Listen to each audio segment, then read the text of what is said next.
係唔係試過去旅行呢？買完嘢有一堆散紙呢？係咪都試過煩惱要去邊度唱錢呢？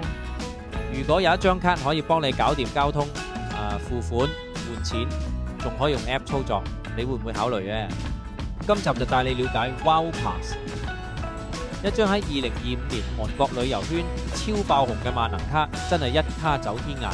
等我話你知啦。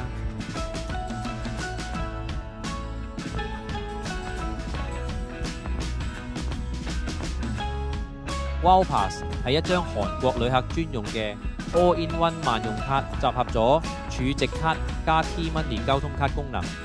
換句話講，你可以用佢嚟搭地鐵、巴士、去便利店、餐廳刷卡，甚至喺 App 度直接換錢，一張卡搞掂晒。要買呢張卡其實有幾個方法。第一個就係喺旅遊平台度買，去到呢個旅遊平台打返 Wow Pass 之後就會有兩個選擇，第一個係機場拎，第二個就喺返 Wow Pass 自助機度拎。個人少少嘅建議，去自助機拎會比較好啲，因為機場比較多人拎，而且又貴少少。市區好多地方都有呢部自助機，唔使排隊浪費咗寶貴嘅旅遊時間。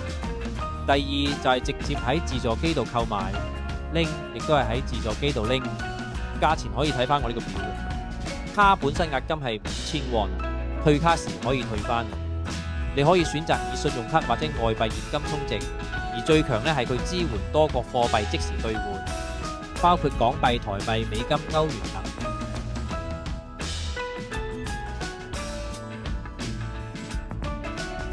跟住教大家領卡嘅程序，首先選擇語言，之後揀返 Wow Pass 卡呢一格，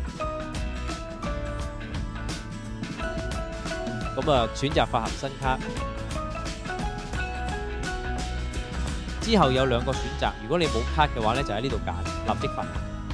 如果你喺旅遊平台預約咗喺自助機度攞卡嘅話，就選擇使用預約領取，用返旅遊平台 send 俾你嘅 email 裏邊個6位數嘅驗證碼，入返個驗證碼落去，咁就可以啦。之後去到下一頁，選擇返你要儲值嘅貨幣，下一步要掃描你嘅護照。之後就喺呢個位入返錢，入完錢之後就選擇發行卡，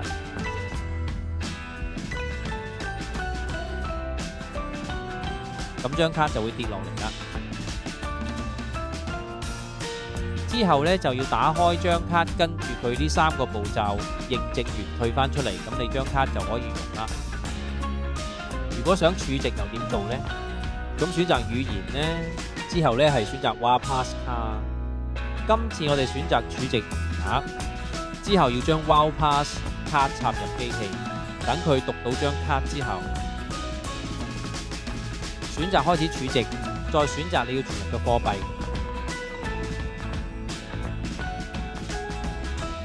然後呢就可以入錢，記住要一張一張咁入。入完之後呢，就選擇儲值，咁就完成啦。如果要提取現金嘅話，首先選擇提領現金，之後選擇要提取金額，但係每次最多領取10萬韓元。之後選擇繼續，咁就大功告成啦。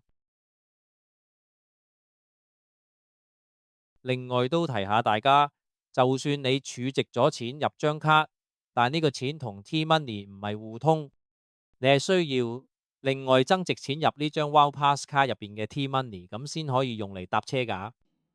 Wow Pass 真係好方便啊，唔使再帶住幾張卡揾換錢店買地鐵卡，基本上一落機拎張卡就可以全韓國走透透。